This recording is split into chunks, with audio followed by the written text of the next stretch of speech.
Quick show of hands, actually. I've never really asked today. How many folks in the room today would consider themselves marketers, part of the growth team, BI, analytics? Quick raise of hands. I know there's more than that. Yeah? Okay.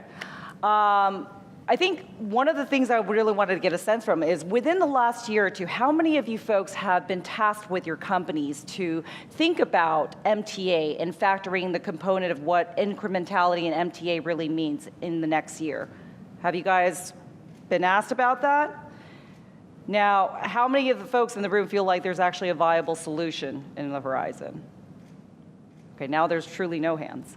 Well, so what I'm really excited to do today is actually dive into deeper about the topic of the MTA. We have very honored to have here today Alok Gupta from Lyft. For those of you who don't know, Alok is actually the chief architect behind Airbnb's MTA strategy. When we initially sought out to talk about MTA, I reached out to easily about 5 to 6 different folks and asked, who is the industry expert as it leads to all the MTAs? And 4 out of 5 folks, because the last person didn't get back to me, all pointed towards Alok. So really excited to have him in the room today. Alok is actually now head of data science at Lyft. He is single-handedly responsible for building out Lyft's predictive modeling and personalization strategy. And we're really excited to have him on stage today so that he could talk a little bit about the journeys and evolutions of what he's done within these 2 companies and all the steps that we've taken into place in terms of cracking the code on MTA. So please join me in giving me a warm round of applause for Alok Gupta. Awesome. Well, thank you, Susan, for that great introduction. I was planning on asking you to kind of tell a bit about your background, but I think before we get started, I'm kind of curious what is your personal background in terms of education or interests that kind of got you to design the plan at Airbnb, kind of deal with measurement or more advanced measurement? Like, how do you even get into that field for us aspiring MTA artists? Well, first of all, thank you for having me here and the over-generous introduction. I'm not sure who you spoke to, but probably wasn't a good sample of people. They all pointed to the same person. So I took a suboptimal route here.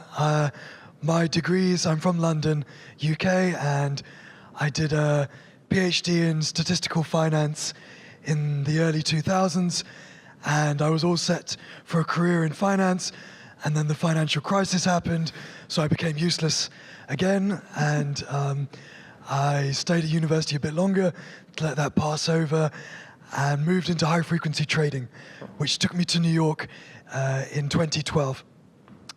Once there, I heard a lot of noise and fluff coming out of the valley about tech and data science, and so I thought I should come and check this out before I spend the rest of my life behind computers, wreaking havoc on Wall Street.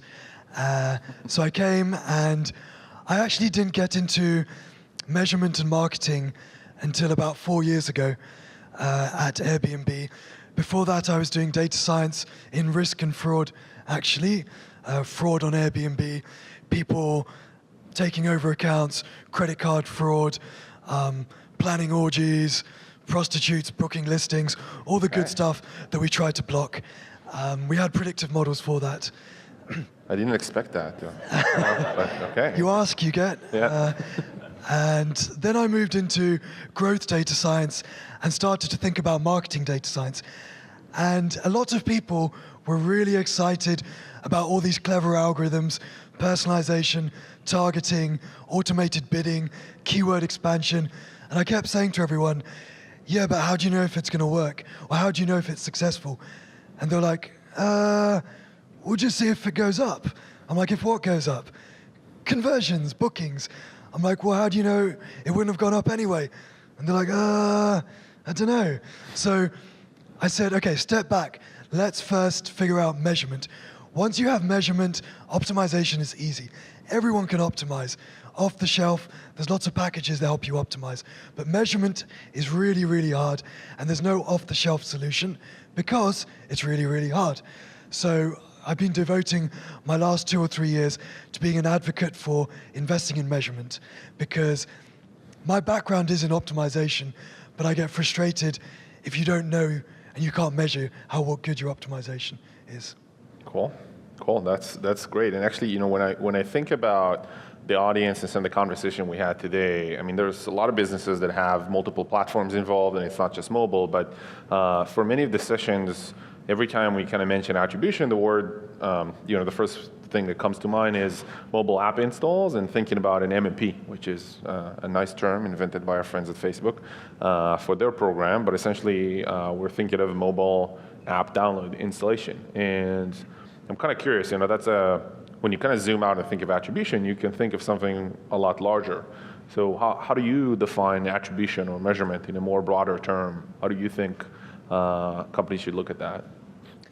For mobile first and mobile heavy companies, I think an event like app install is a very sensible place to start. I think it's great for a new company, a small company, a company beginning in marketing.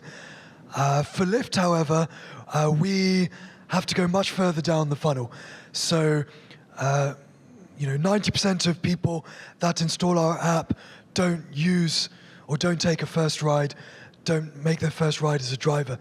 So for us, determining our ROI based on app install would not be good enough for our executive staff, and the numbers would not match what they want to see. So for me, when I think about measurement more broadly, I think about any event that generates revenue is an opportunity for measurement and attribution. Any revenue generating event, install, sign up, re-login, resurrection, first ride, second ride, third ride, 10th ride for Airbnb, first booking, 10th booking, first listing as a host. Every event that generates revenue, I want to know how to attribute it, because I want to then be able to increase the likelihood of that event and know what my efficiency is, so I can invest more in the channels that give me that efficiency. But I think in-store is a good place to start. Okay, that makes sense. And when we talk to a lot of companies, and it seems like there's this everlasting hype around MTA, and incrementality is something that we hear quite a few times, not even just in the context of fraud, but I think Francesca defined it really clearly, which she said there's also the other side of incrementality, which is, should we even spend that dollar? Maybe it's going to convert anyway. I'm curious, why is there a lot of hype, but there's not that many companies in the world that are even doing something about it? I mean, even in this room, which probably represents, it's kind of scary to think of how much money is being managed by people in this room. Even here, it's not like everybody's doing that. It's some specific tests with some providers, maybe some Lyft studies, but nothing across the board. Why do you think it's the case? Is it like the size of company? Is it that, if I have a mobile game, I don't need it? Or how would you describe that? I think a core factor here is just how hard measurement is. And I use the term measurement to more broadly represent attribution, incrementality, mixed market modeling, LTV, efficiency, ROI. It's all coming back to the same thing. The company has many, at the highest altitude, a company has many opportunities to invest. Marketing is one of those levers. They can invest in product, they can invest in partnerships, they can invest in acquisition, they can invest in many things. Marketing is one of those things. And for them to be able to invest sensibly, they want to know what their return is. So as marketers or a marketing division, our first responsibility is to give the business an option. It's to say, if you spend this much with us, this is what you get back. And so to give them that number, we have to be able to measure all of these good things you mentioned, like incrementality, return on the next dollar, marginal efficiency, etc. So the hype is real, and the hype is important. Measurement is very important. Why is it still difficult, not off the shelf? It's because the key to measurement is going to be, what is your ground truth? What do you firmly believe in? As a scientist, the only thing I believe in is experimentation. I look at my current system, I perturb it through a different creative, a different level of spend, a different bid, a new channel, a new partner, and I look at what the effect is on the metric I care about, the business metric. For Lyft, it's number of rides. For Airbnb, it's number of nights booked. And that, for me, the results of that experiment are the essence of the ground truth that I will then fit maybe an MTA to, or a marketing mix model to, or some other model to, which enables me to scale my learning to higher resolution. But experimentation is the key. I need to be able to do experimentation. And experimentation is non-standard because every company's metric is non-standard, and because every company's method for assignment, that is, how do I divide my population into a control where I don't do anything, and a treatment where I do something different, is very, very different. Some people do it at user level. Some people do it at region level. Some people do it at campaign level. It's non-standard and very difficult. And it's even more difficult than that. I'll give an example from Airbnb. If Airbnb wants to measure, it's not we anymore, if Airbnb would like to measure the effect of, let's say, adding a new campaign, creating a new campaign, what are they measuring? Do they create the campaign and see that, I used Facebook to this new audience, and Jane, who I started to advertise to, booked this particular listing on the platform. Is that really what Airbnb cares about? Great, Jane made a booking. Does Airbnb care about it? Maybe, but actually, what they really care about is if Jane hadn't have booked it, would it have been booked out anyway? Would Jim have booked it anyway? If Jim would have booked it organically anyway 3 days later, then why do we care? So Airbnb has inhomogeneous, and they are supply constrained, so their experimentation is very, very different. It's not like Amazon, where if Jane buys a book, that actually is a really good thing, because if Jim bought it, Jane could still have bought it. At Airbnb, if Jim booked a listing, Jane can't book that same listing for those same dates. So experimentation becomes very, very specific to the platform, which means it's non-standard, which means it's difficult, which means if you want to do it correctly, you need scientists, you need engineers, you need technical marketers, and these people cost money. If my marketing budget is $100,000 a year, then why do I want to spend $200,000 on a data scientist to run experiments? It makes no sense. So then maybe a last click solution is the right thing for me, because it's directional, it's good enough for what we want to do. Marketing is not your core business. When it becomes a core lever, and I guess for most of the people here, maybe it is going that way, then yes, believe the hype and do invest data scientists to run incrementality tests, run experiments, so that you can avoid fraud. And you know where your actual conversion is coming from. Well, it seems like it's such a complex topic when you think of the priorities of companies here. They have to hire amazing people in the marketing side and everywhere. They need to figure out some of the fundamentals, like how do I even see my ROI and collect the data? Is it granular? Can I optimize? Am I getting hit by fraud? And now it's like, oh my God, I need to worry about MTA, right? There's just a ton. And so is there some concrete guideline you can, started mentioning ad spend. Is there like a guide you would say, if you spend above X, you need to invest this much. If you spend more than that, you need to do that. Like, what would people take away from this as like a sort of clear guideline for them? I think to begin with, I like to frame everything at the company, and Lyft has a good culture for this, frame everything as a hypothesis. So it's currently only a hypothesis at a company that there is a better attribution system than last click. There's no evidence yet, it's a hypothesis. So let's put some evidence behind it before we heavily invest in it. So maybe to begin with, run one incrementality test with one partner, someone that knows how to do this easily, and the partner will say, yes, from the results of this test, you got 1,000 incremental conversions. My internal last click attribution said I only got 500. Okay, there's a disconnect. I need to build a better model to reflect the ground truth, i.e. the experimental results. So start with a hypothesis, get a first result, then go to whoever's signing off on budgets for investing in better attribution, and then off you go. And then I'd say, if you're spending, $10 million plus or up to $10 million, then maybe you do want to invest in a data scientist, a data engineer, to get your data in good order from someone like Singular.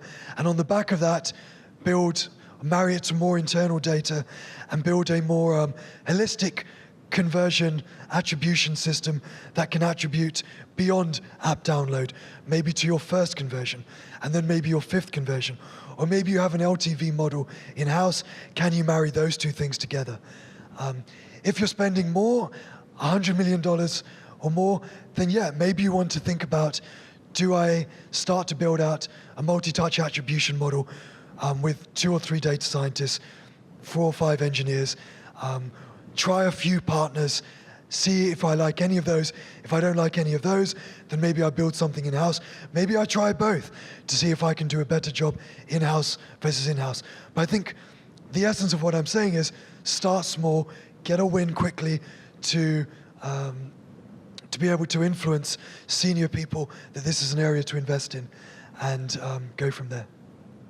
And if you, I think that's an interesting guideline.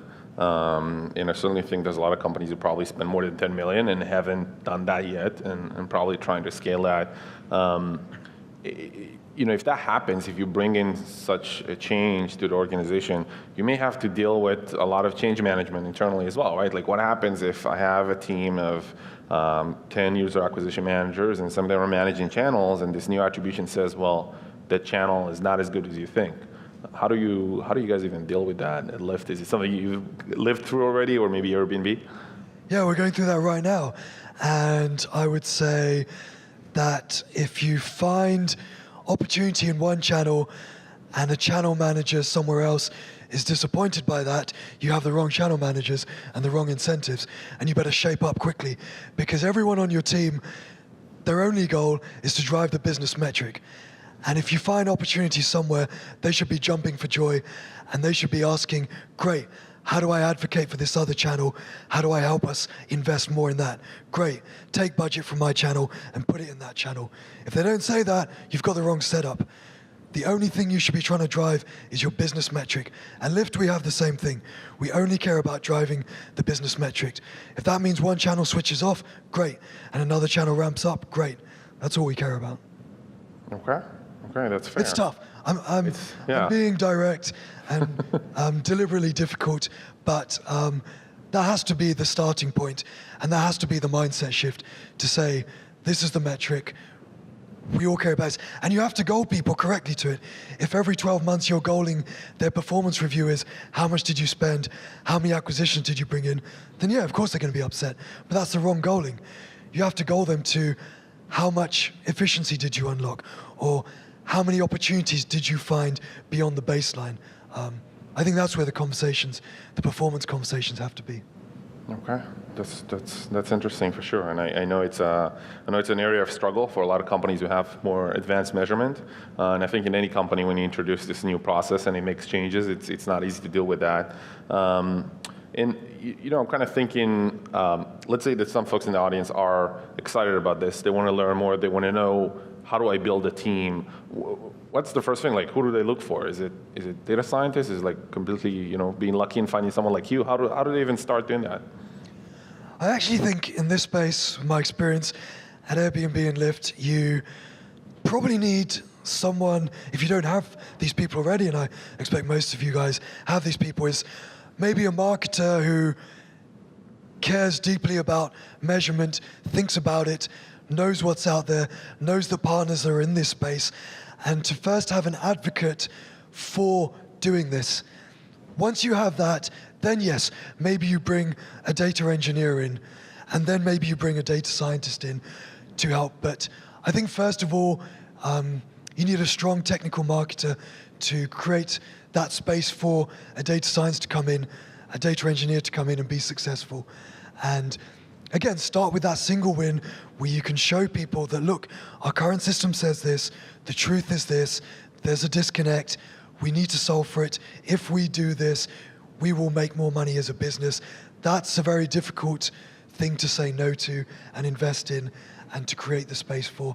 And if you're small, then maybe you start with a partner that can provide a solution to you.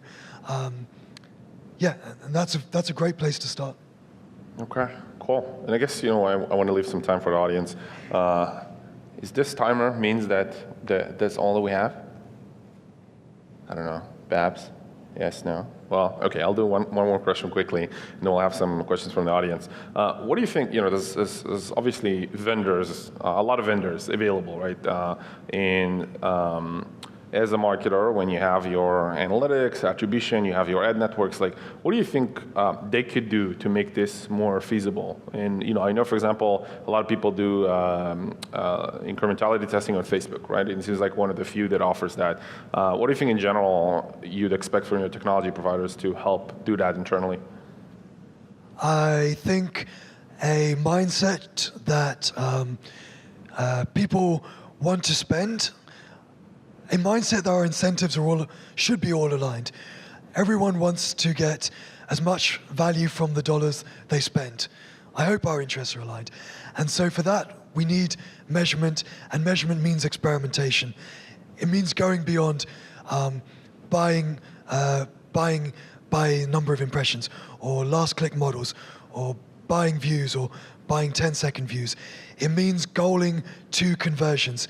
And so I've tried this at Airbnb and at Lyft to draw a hard line with publishers to say, we will not spend with you unless you can offer us measurement, and just drawing that hard line. And they pretty quickly shape up and provide some sort of framework for measurement. And we should all be open to that, because in the long term, for a relationship to be successful, we need to be able to prove that the metrics we care about are going up.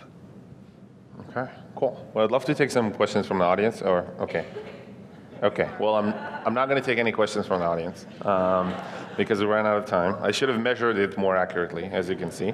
Okay, well, thank you so much for this. I think that there's so many more questions to ask about this topic, and for me, it's been one of the areas where it came up a lot, and sometimes customers knew exactly what they wanted to do. They even built the internal attribution, but sometimes it was sort of because they heard about it from other places, and it wasn't really well defined. And so, Alok's going to be around also, I guess, in white, right? So easily recognizable.